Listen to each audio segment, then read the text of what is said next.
Have you ever had a burning desire? A dream so strong it keeps you awake at night. Yet somehow it feels just out of reach. We all have. Some dream of financial freedom. Some dream of love. Some dream of healing, peace, or success. But here's the question. Why do so many dreams remain only dreams? Today I want to share with you a sentence. A sentence discovered by Florence Scovel Shinn. A sentence so powerful it has changed countless lives. But before I give it to you, let's build a little suspense. Imagine planting a seed. You water it. You give it sunlight. You speak to it with care. Day after day it grows. But if you plant the seed and then doubt it, if you dig it up every morning to check if it's working, will it ever grow? Course not. Our desires are just like seeds. They grow when they are planted in the soil of faith. Now let's go back in history for a moment. Do you think Thomas Edison knew his light bulb would work the very first time? Or do you think the Wright brothers knew their flying machine would soar into the skies? Well, they didn't know. But they believed. They trusted. And they kept affirming their vision, over and over again. And that's where Florence Scovel Shinn comes in. She gave us one sentence to unlock the creative power of belief. Here it is. I now thank God that it is already done. Simple, yet life-changing. Let that sink in. Not, I hope it happens. Not maybe one day.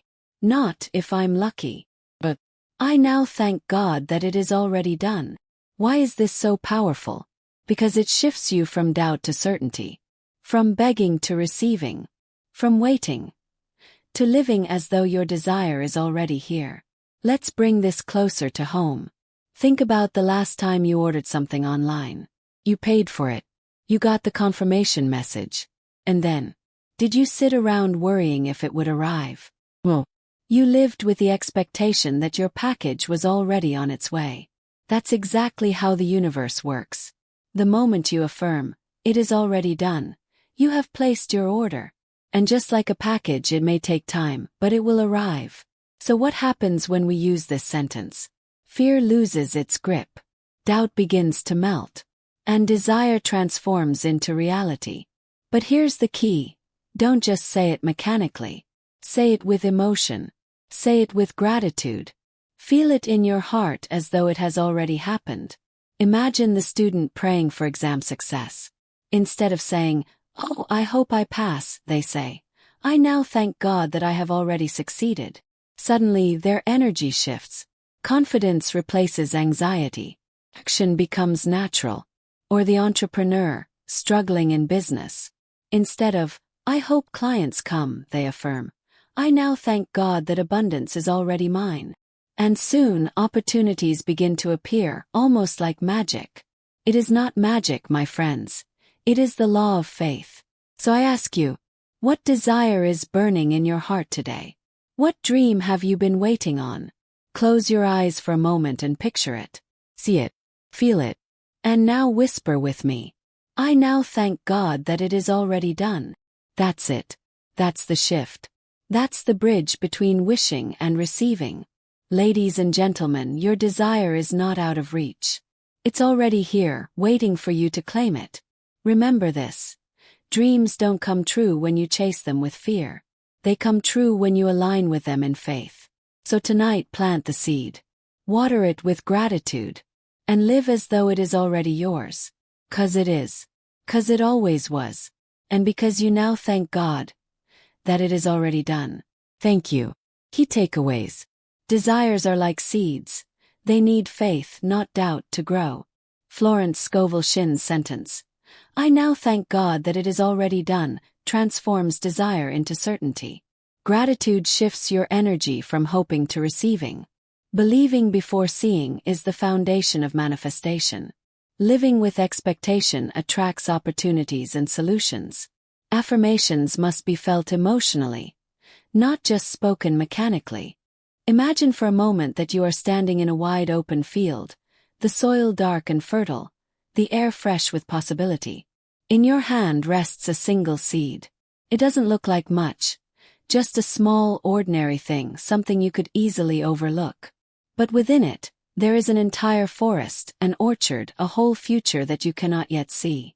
That seed has the power to become a tree that bears fruit for generations, to provide shade for strangers, to stand tall against storms. And yet, it cannot reveal its greatness unless it is planted and allowed to grow. This is how our desires work. Every dream you've ever held in your heart is a seed.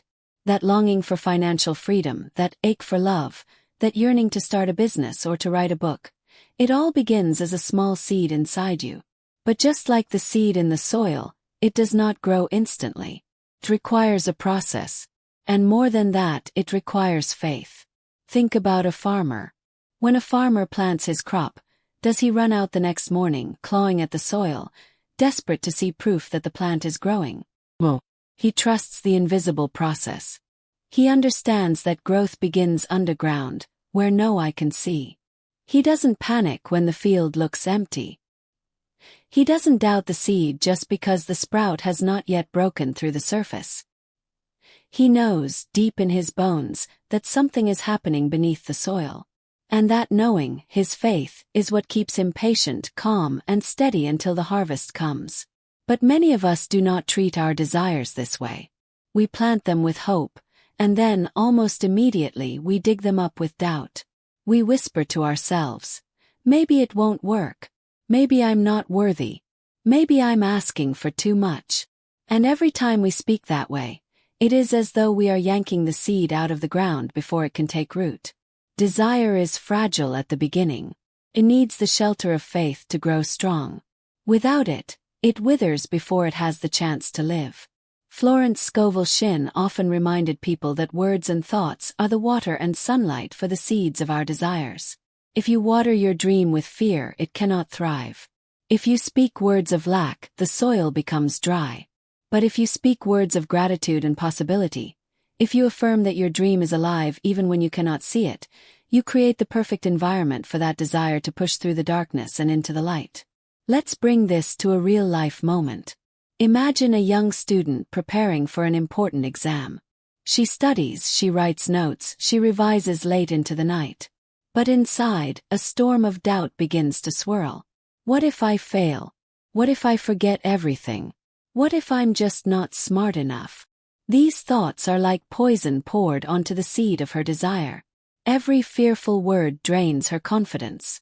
But then imagine if she shifts her mindset. She whispers to herself, I have planted the seed of effort. I trust the process. I am prepared. I now thank God that success is already mine. Suddenly, her body relaxes. Her mind clears.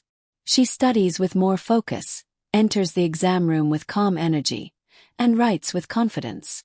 The seed, protected by faith, begins to sprout. Or consider the story of someone starting a small business. In the early days, everything feels uncertain. The money is scarce, the customers are few, and the doubts scream loudly. What if this fails? What if no one believes in me? Many people give up at this stage. They see only empty soil, not realizing that roots are forming beneath the surface. But the ones who hold on to faith, who remind themselves, I planted this seed for a reason. Growth is happening even when I cannot see it, are the ones who push through the dry season until the green shoots appear. History is filled with such stories. Walt Disney went bankrupt multiple times before his dreams bloomed into the magic empire we know today. Colonel Sanders heard hundreds of rejections before his chicken recipe became a global sensation. Each of them planted a seed and chose faith over doubt. Faith does not mean pretending there are no challenges. Faith means trusting that challenges are part of the soil, the dark environment where roots grow deep. Think about a seed underground. It is pressed by earth on every side. It must push through resistance to rise toward the light. Without that pressure, it would never grow strong enough to stand tall. In the same way, our struggles are not proof that our dream is failing. They are proof that something is happening. They are the very conditions required for our desires to grow sturdy and lasting. And yet, how often do we give up because we can't see progress right away? We live in an instant gratification world. We plant the seed on Monday and want the tree by Friday. But nature doesn't work that way. Life doesn't work that way. There is a divine timing to growth, a rhythm we must honor. Impatience is like digging up the soil to check if the roots are growing. It disrupts the very process that would have led to harvest. Florence Scovel Shinn once said, "Faith knows it has already received and acts accordingly." That sentence alone is the secret to nurturing your desire. When you act as though the seed is already sprouting, even before you see results, you give your dream the sunlight of belief. You create a magnetic energy that draws opportunities toward you. People sense your confidence. Doors open unexpectedly. Solutions appear where there were none. It's as though the universe itself begins to rearrange things in your favor, because you dared to trust. Picture this in your own life. What is the seed you've planted? Maybe it's the desire for a better career. Maybe it's the longing for love, for healing, for freedom. Whatever it is, imagine holding it in your hands right now, feeling its weight, knowing that within it lies everything you've been asking for. Now imagine placing it gently into the soil of faith, covering it with gratitude, watering it daily with words of thanks. You don't rush it, you don't dig it up, you simply trust. And one morning, without warning, a tiny green sprout breaks through. That is the moment when your desire begins to show itself in reality. But remember, it had been growing all along, even when you couldn't see it. Faith is the invisible light that warms the soil of our desires. It is the quiet knowing that the unseen is more real than the seen. Just as the farmer sleeps at night, confident that his field is alive even in darkness, you too must rest in the certainty that your dream is unfolding in ways you may never fully understand. Doubt digs up the seed. Faith protects it. And gratitude waters it until it blossoms. The soil of life is ready. The seed of your desire is already in your hand. The only question is, will you plant it with fear or with faith? There is a moment in life when everything changes, not because the outside world suddenly shifts, but because the way you speak to yourself transforms. Words are not just sounds that pass through the air. They are containers of power, shaping the invisible energy around us. Florence Scovel Shinn revealed a sentence so simple and yet so revolutionary that it feels almost too easy to believe. But the moment you let it sink into your spirit, the moment you let it become your own, you begin to see why it works. The sentence is this: I now thank God that it is already done. 7 words. Handful of syllables. But within them lies the secret to moving from waiting and worrying to living in certainty. When you first hear it, you might brush it off as just another affirmation. But it is more than that. It is not a request. It is not begging. It is not bargaining with life or with God.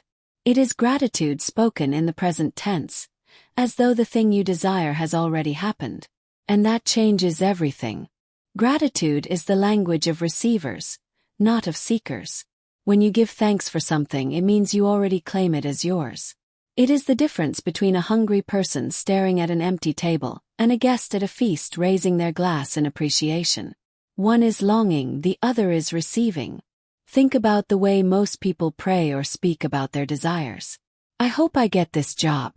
I hope I find love. I hope things work out.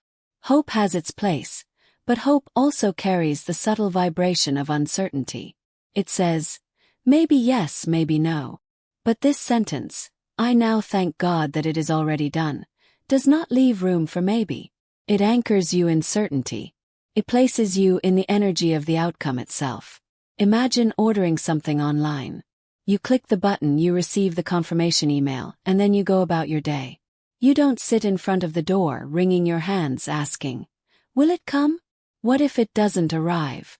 What if the delivery truck gets lost? Well, you live as though the package is on its way because, in your mind, it's already yours. That's exactly what this sentence does for your desires. It is your confirmation email from the universe. You've placed the order. You've received the assurance. Now you live in gratitude, knowing it is on the way.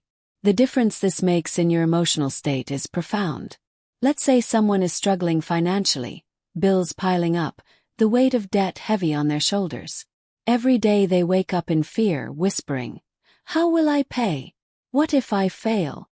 These words only tighten the grip of lack, reinforcing the feeling of scarcity.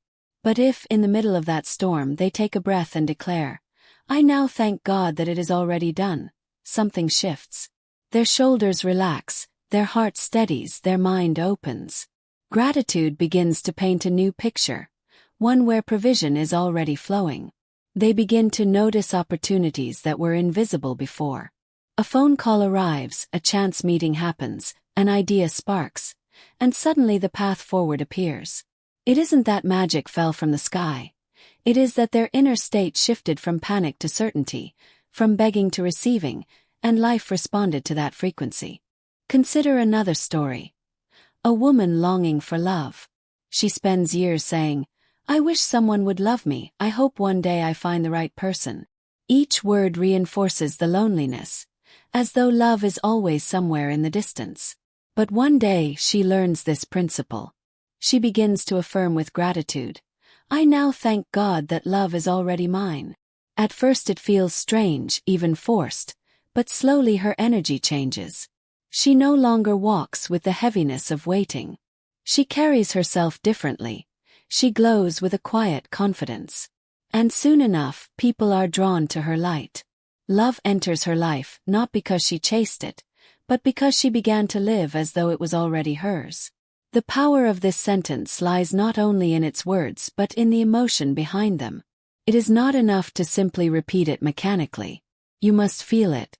You must allow the gratitude to rise from deep within, as though you are already holding what you asked for. Florence Scovel Shinn called this acting as if.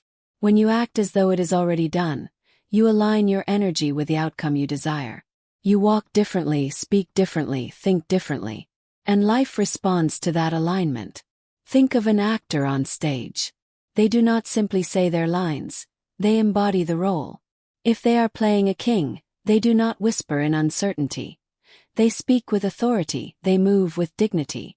Their body and voice become the character. In the same way, when you speak this sentence, you must embody the role of the one who already has what they desire. You must step into the vibration of the fulfilled version of yourself. And just like the actor who convinces the audience, you begin to convince your subconscious mind. And the subconscious mind is the soil in which all reality is formed. Skeptics might say, "But what if it isn't true yet? Isn't it lying to myself?" Well, it is declaring a higher truth. The world around you is only a reflection of past thoughts, past beliefs, past actions. When you say, "I now thank God that it is already done," you are speaking from the truth of the unseen, where everything begins. You are not lying, you are aligning. The invisible always precedes the visible. A tree exists long before the sprout pierces the soil. A baby is alive long before the first cry fills the room. The unseen is the womb of all creation. This sentence simply roots you in that truth. Even science backs this principle in ways people often overlook. Athletes use visualization to prepare for competition. They see themselves crossing the finish line, scoring the point, lifting the trophy. They live in the moment of victory before it physically happens. And study after study shows that this mental rehearsal creates real changes in the body and brain, priming them for success. When they step onto the field, they are not hoping. They are reliving something they already claimed in their minds. Gratitude in advance is simply another form of this mental rehearsal, except with the added power of faith. Picture a man building his dream house. For months, the land is empty, just dirt and dust. Neighbors walk by and say, "Nothing is here." But he carries the blueprints in his hands. He smiles and says, "It's already done." He sees walls rising, windows opening to the light, a roof overhead. He thanks the architect, thanks the builders, thanks the process, even before a single brick is laid. And one day, months later, what he saw in his mind becomes visible to all. The house was always there, just not yet revealed. That is what this sentence does. It lets you live with the blueprints already complete. So when Florence Scovel Shinn taught, "I now thank God that it is already done," she wasn't just giving people nice words. She was giving them a key to unlock the hidden treasure within themselves. It is the difference between waiting in fear and walking in faith. Between holding an empty plate and sitting at a table already full. Between wishing someday and declaring today. Words shape worlds, and these words declare the world you choose to live in. The moment you embrace this sentence, life begins to feel different. Worry loses its grip. Doubt loses its voice. Fear loses its power. Gratitude becomes the air you breathe, and certainty becomes the ground beneath your feet. And slowly, then suddenly, the invisible becomes visible, and the desire you once longed for stands before you, as real as the air you breathe, as alive as your heartbeat, and you realize it had been already done all along. There is a certain magic in gratitude that most people never truly understand. Gratitude is not simply saying thank you when life hands you something you can touch or hold. Gratitude in its highest form is thanking in advance, giving thanks for what the eyes cannot yet see, but what the heart already knows is real. Florence Scovel Shinn taught that gratitude is not only a polite response to blessings, it is the very force that brings them into being. When you declare, "I now thank God that it is already done," you are not only affirming faith, you are stepping into a vibration of receiving, and in that vibration, doors swing open that you didn't even know existed. Think of a child on the night before their birthday. They go to sleep not wondering if gifts will come, but excited, smiling, already thankful in their heart because they know tomorrow they will wake up to surprises. They don't stay up worrying whether their parents remembered. They don't doubt if something is waiting for them. They sleep in peace because gratitude has already filled them, even before the gift arrives. That childlike spirit is exactly what this key point is about. When you hold gratitude before the manifestation, you open yourself to receive with joy, not with fear. But here is the tragedy. Most people withhold gratitude until they see proof. They say, "I'll be thankful when I finally get the promotion. I'll be grateful when I pay off my debts. I'll celebrate when I find love." But by holding back their thanks, they remain stuck in the vibration of waiting. And waiting, when fueled by doubt, can stretch into years, even decades. Gratitude, on the other hand, collapses time. Gratitude says, "It is already mine." Gratitude creates the mental picture of receiving, and that picture is the blueprint the universe uses to construct reality. Imagine a man sitting in a small apartment, jobless and struggling to make ends meet. Every day he repeats, "Why is this happening to me? Why can't I catch a break? Life is unfair." His words create a wall around him, a heavy fog of bitterness. But one day he shifts. Instead of saying, "I'm broken," he whispers, "Thank you, God, that abundance is already flowing into my life." First it feels strange, almost dishonest. But slowly gratitude softens him. His eyes lift from the floor. He begins to notice opportunities around him. A friend introduces him to someone hiring. He takes small steps, and within months, his situation changes. It wasn't instant, but the shift began the moment gratitude entered the room. Gratitude opened the door that fear had slammed shut. Gratitude is also powerful because it transforms the heart while you wait. Think about a woman waiting for healing. She could spend every day scanning her body for symptoms, fearful of every ache and pain, speaking words of defeat. "I'll never get better. This is hopeless." Those words water the seed of fear. But if she says, "I now thank God that my healing is already complete," her body responds differently. Science has shown that gratitude lowers stress, strengthens the immune system, and improves overall health. She begins to smile more, her energy lifts, her spirit strengthens. The gratitude itself becomes part of the healing. She hasn't just changed her words, she has shifted her entire inner environment. Florence used to say that words of gratitude align you with the finished work of your desire. Gratitude is not passive, it is active faith. It is the invisible proof you carry before anyone else sees the evidence. Think of it like tuning a radio. If you want to hear music on a certain station, you must turn the dial to the right frequency. Gratitude is that frequency. Without it, you are stuck in static, noise, confusion. With it, the music flows clearly. And once you are tuned in, life begins to play the song you have been waiting for. One of the most beautiful things about gratitude is how it changes relationships. Picture two people in love.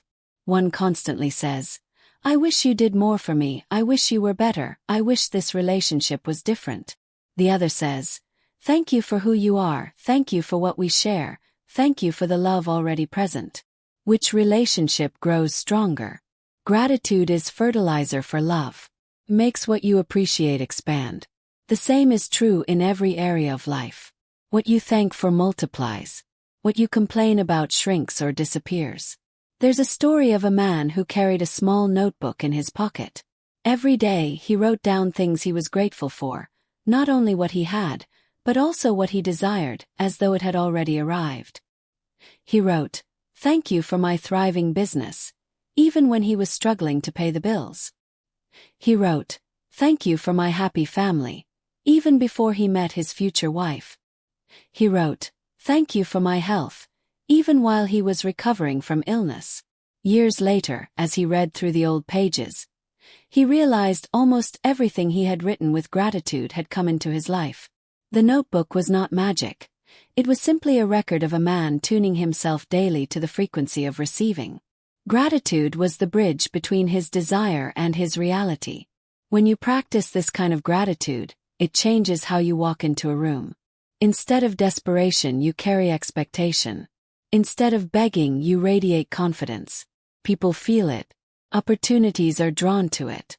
It's the same principle that makes you want to be around someone who is joyful, light, and uplifting, rather than someone who constantly complains.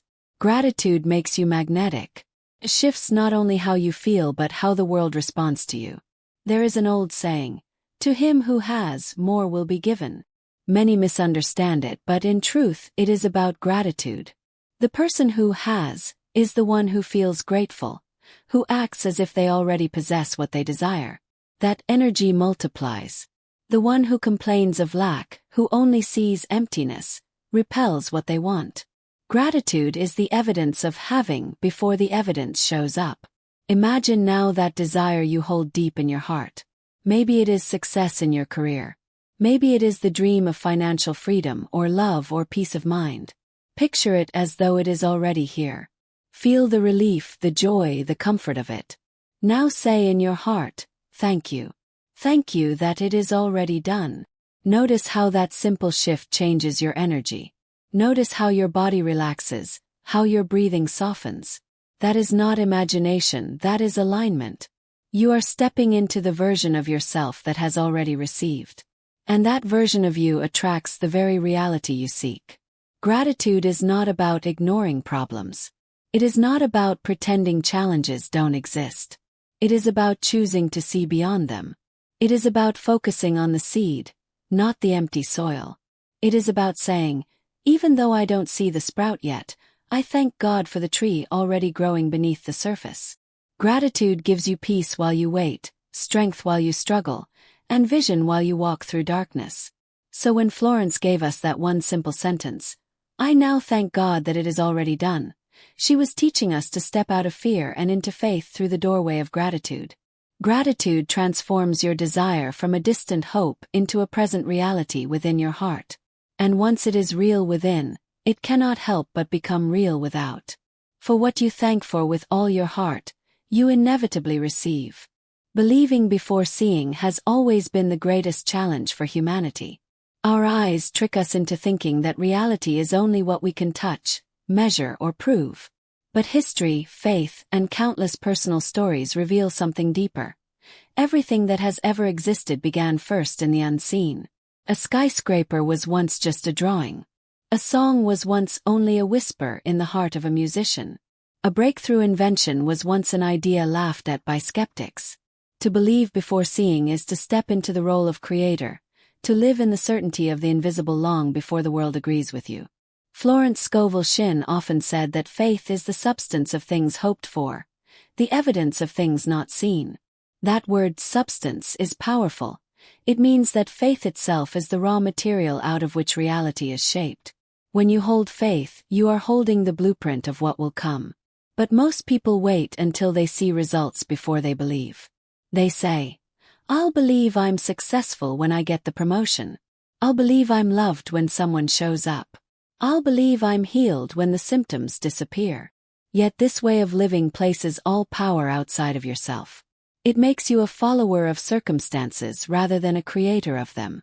Think for a moment about the Wright brothers. At the turn of the 20th century, The idea of human flight was absurd to most people.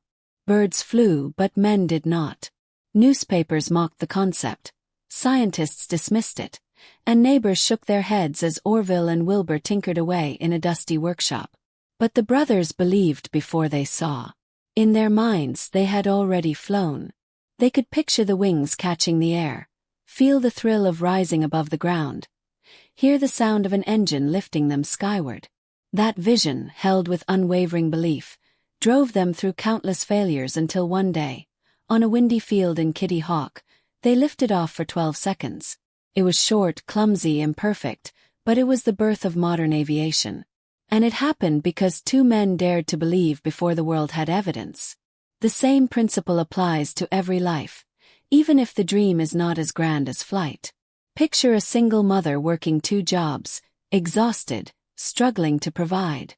Each night she tucks her children into bed and whispers, "I know a better future is coming." Her bank account may be empty, but in her mind, she holds the picture of her children walking into a brighter tomorrow. She visualizes a home of her own, meals without worry, laughter replacing stress. She chooses to believe before she sees, and that belief drives her to learn new skills, to apply for opportunities, to take steps others might dismiss as impossible. Years later, when her children are grown and thriving, when her life has transformed, she looks back and realizes the miracle began not when things changed on the outside, but when she chose to believe on the inside. Believing before seeing is not easy because the world teaches us to trust only what can be proven. But the truth is, everything you now see was once unproven. Electricity existed before Edison captured it in a light bulb. Radio waves filled the air long before Marconi transmitted sound through them. Gravity held the planets in orbit before Newton described it in equations. The invisible always comes first. When you believe, you are simply aligning yourself with a reality that has not yet broken through into the visible. Let's bring this closer to the personal. Imagine someone who dreams of becoming an artist. She paints in secret, doubting herself, afraid of rejection. Her friends tell her to get a real job. Her family insists art is a waste of time. If she waits until the world believes in her, she may never pick up the brush again. But if she chooses to believe before she sees, if she declares, "I now thank God that my art is already touching lives," then she begins to live in a new way. She paints with confidence, she shares her work, and soon her pieces find homes, her name begins to spread, and her dream unfolds. It began not with applause, but with belief. Belief has a way of bending reality. When you believe, your mind searches for evidence to support it. Psychologists call it the confirmation bias. But spiritually it is much deeper. Belief is like planting a flag in the unseen and saying, "This is real." Life then organizes itself around that declaration. Think of a person training for a marathon. At first, their body protests, their lungs burn, their legs ache. If they waited until they felt strong to believe they could finish, they would quit after the first mile. But instead they believe before seeing. They see themselves crossing the finish line, medal around their neck, crowd cheering. That belief carries them through the pain, reshapes their habits, strengthens their body, until one day the vision becomes flesh. Even in Scripture, the principle repeats itself. When Moses led the Israelites out of Egypt, there was no visible path through the Red Sea. But he stretched out his staff in belief, and the waters parted. When David faced Goliath, there was no visible reason he should win. He was small, unarmored, untrained for war. But he declared victory before a stone even left his sling. Belief is always the turning point, the invisible force that makes the impossible possible. Florence knew this and reminded people that doubt is the destroyer of dreams.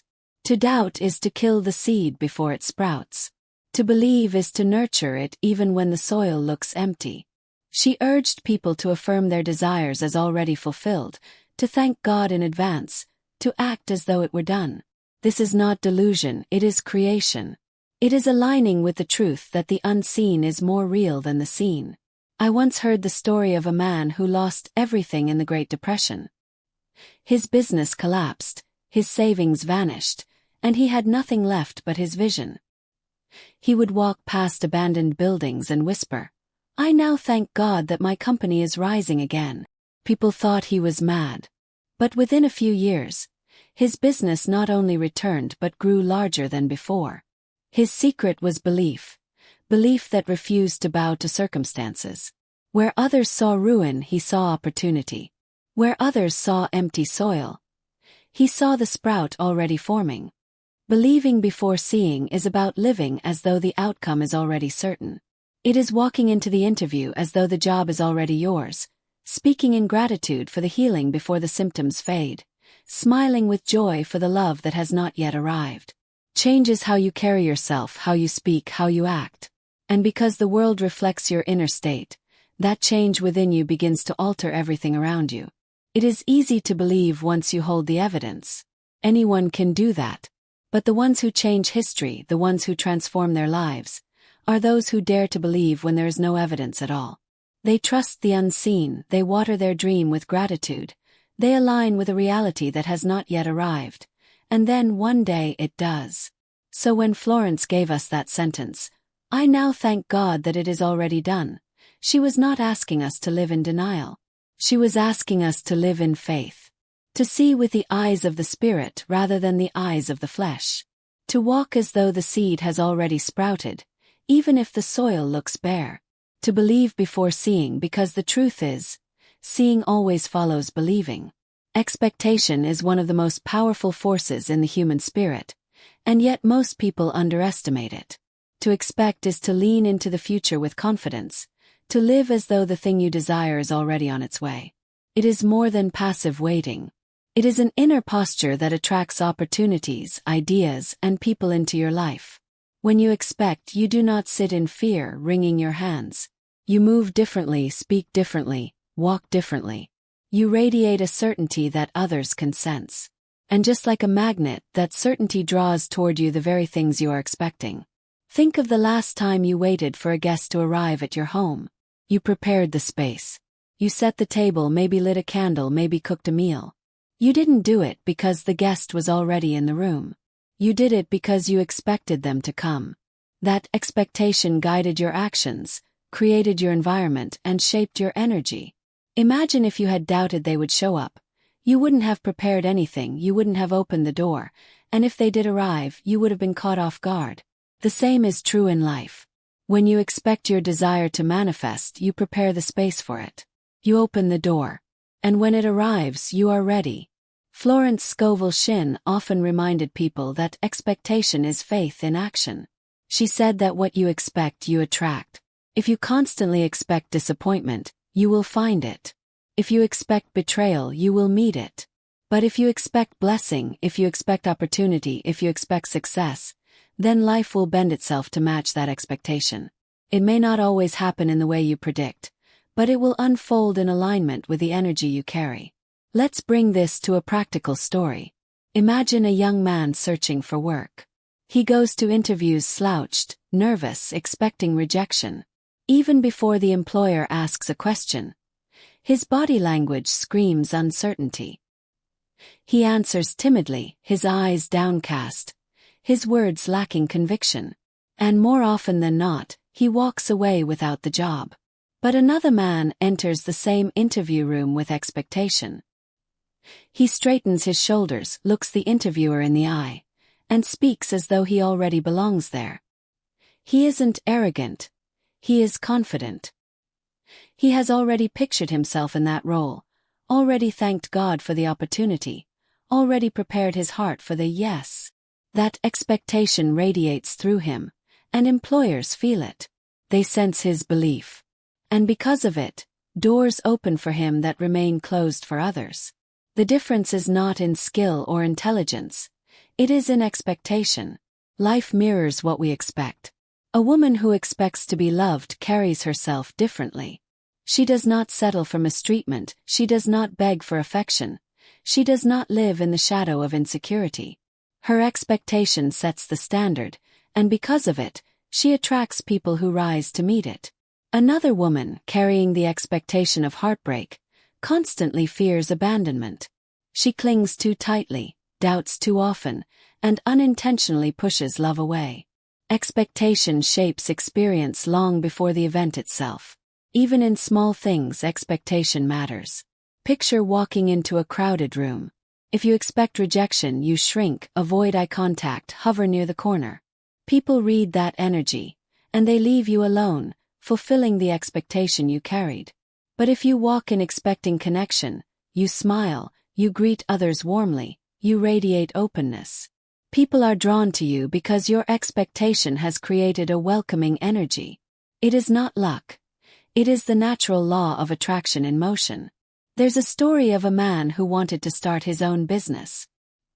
He had no money, no partners, no clear plan, but he carried an expectation of success.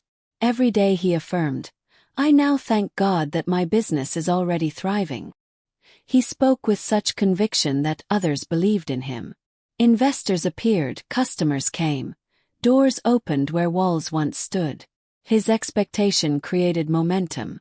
And even when setbacks came, he held firm, continuing to expect success, and eventually he achieved it. Another man in the same situation might have said, "This will never work. No one will help me. Failure is certain." That expectation would have shut every door before he even knocked.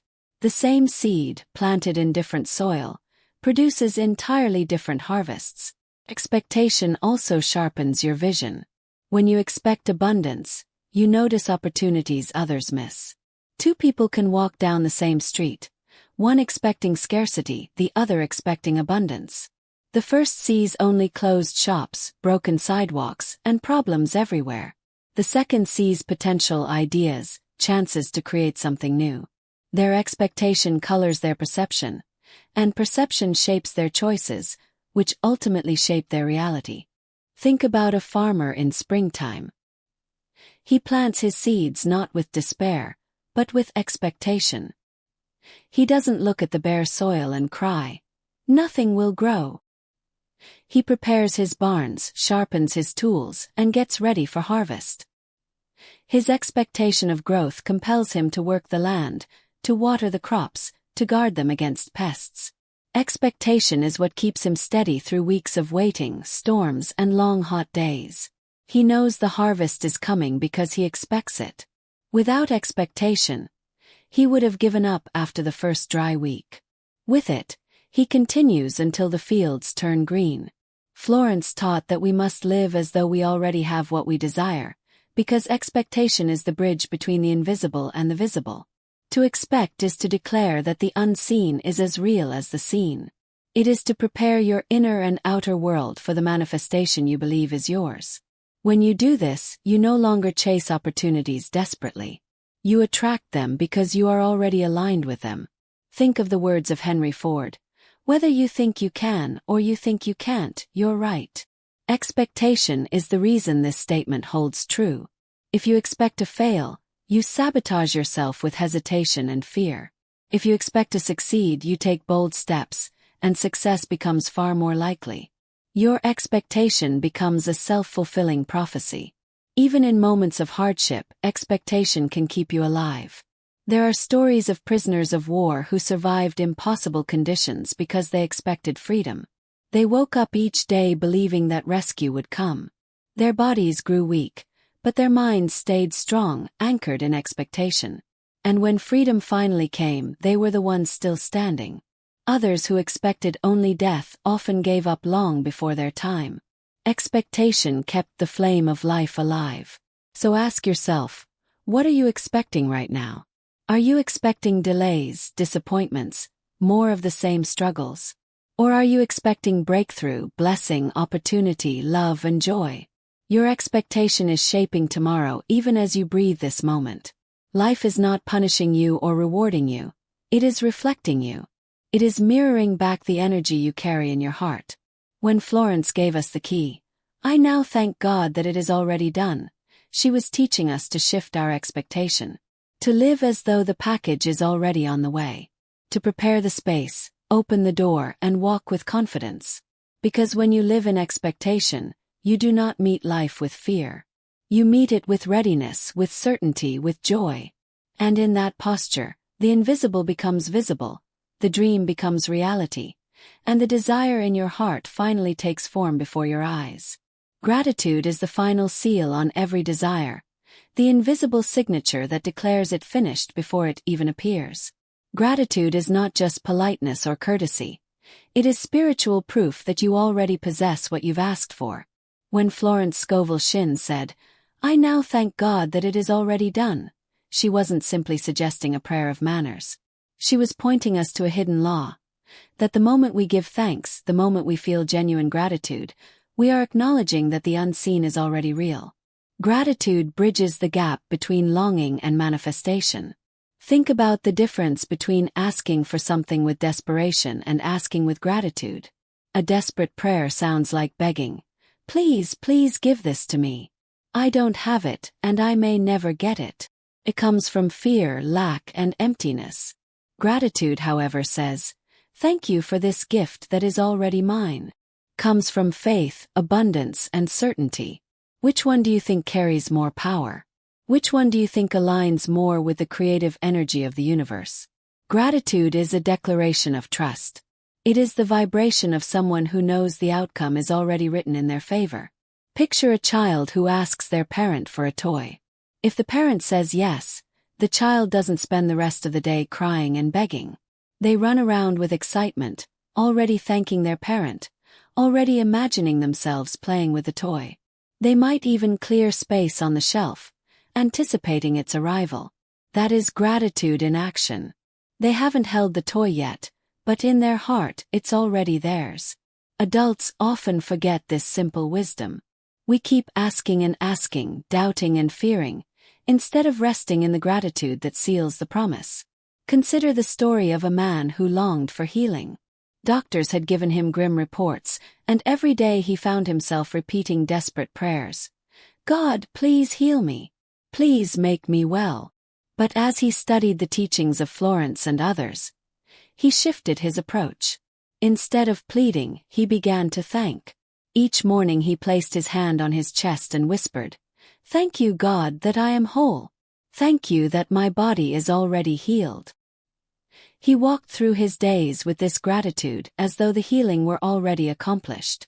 Slowly, changes came. His energy returned, his strength improved, and in time, doctors marveled at his recovery. Gratitude transformed his state of being from fear to faith, and faith opened the door for healing. Gratitude also rewires the way we see our present. When you practice thanking for what is already on its way, you stop obsessing over what seems missing. You begin to notice small signs, gentle confirmations, and quiet blessings along the way. Imagine a woman desiring a new home. At first, she only sees what she lacks: the cramped apartment, the noisy neighbors, the leaking faucet. But when she begins to say, "Thank you, God, that my beautiful new home is already here," something shifts. She starts noticing open houses she never noticed before. She begins receiving ideas about saving money or connections with real estate agents. Her gratitude becomes a lens that focuses her vision, and step by step, the invisible becomes visible. There is also something magnetic about a grateful spirit. People are drawn to those who carry an air of thankfulness. Think of someone you know who always says thank you, not mechanically, but with warmth, with sincerity. Doesn't it make you want to help them more? Doesn't it make you feel appreciated and seen? Gratitude softens the hearts of people, and in the same way, it opens the doors of the universe. When you thank in advance, you are aligning with the very heart of creation. You are saying, "I trust. No, I believe." There is a story of an inventor who spent years chasing a breakthrough. He would grow frustrated, often muttering, "Why doesn't this work? Why can't I solve this?"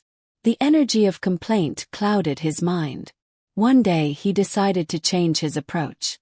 Instead of complaining, he sat quietly and said, "Thank you, God, that the answer is already given. Thank you that the solution is already mine." He repeated this with genuine gratitude, even though his eyes saw nothing yet. Within weeks, a new idea struck him in the middle of the night, a simple adjustment that changed everything. Gratitude had shifted his energy from resistance to receptivity, and in that space, the answer flowed. Gratitude is not only for the big desires. It is for the small daily breaths of life. When you thank God for the parking space before you even arrive, you are practicing the same law as when you thank God for the career, the relationship, or the healing. Every small act of gratitude trains your spirit to believe before it sees.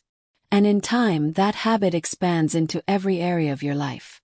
The Bible says, "In everything give thanks." Notice it does not say after everything give thanks. It says in everything, in the waiting, in the not yet, in the process, give thanks. Because gratitude is not just a reaction. It is a creative force. It tells the universe, I already have it, and therefore I rejoice. And that joy, that gratitude, sends ripples into the unseen realm that return to you multiplied. Florence herself once counseled a woman who was struggling financially.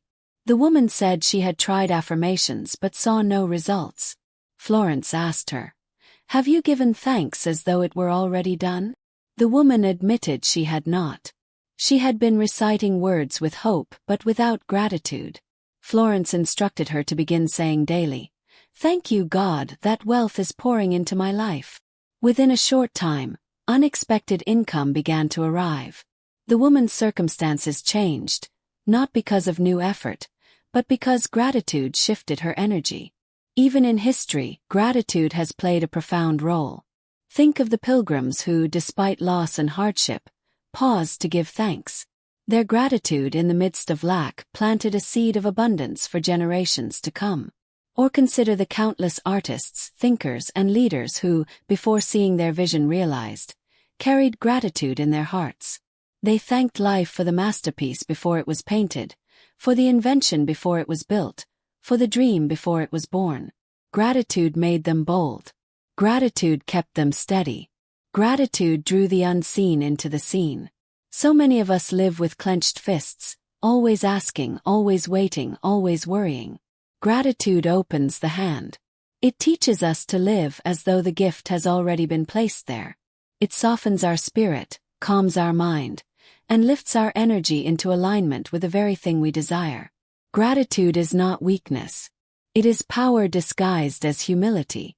It is the secret that turns asking into receiving. Imagine yourself standing in front of the life you want. Maybe it's health, maybe love, maybe prosperity. Instead of asking again and again, try this. Close your eyes, breathe deeply, and say, "Thank you, God, that it is already done." Feel the gratitude rise in your chest. Feel the relief in your shoulders. Feel the joy as though the blessing is already in your hands. That is the moment your desire shifts from wish to reality. That is the moment heaven and earth begin to conspire in your favor. Gratitude is not the final step. It is the step that makes all others work. Without it, desire remains incomplete, floating in the realm of hope. With it, desire takes root, grows wings, and becomes destiny. Florence understood this. Every mystic, every teacher, every spiritual giant has understood this. Gratitude is the language of creation. And when you speak it, the universe answers. And so, my friend, you've just unlocked principles that can transform not only your mindset but the entire direction of your life. Now, the choice is yours. Will you let these truths slip away, or will you step boldly into the life you've been dreaming of? If you're ready to rise above limitations and claim your power, then subscribe. Not because I asked, but because you know deep down that wisdom is the real wealth. Like this video if it spoke to your soul, and tell me in the comments, what's the one belief you're finally ready to rewrite forever?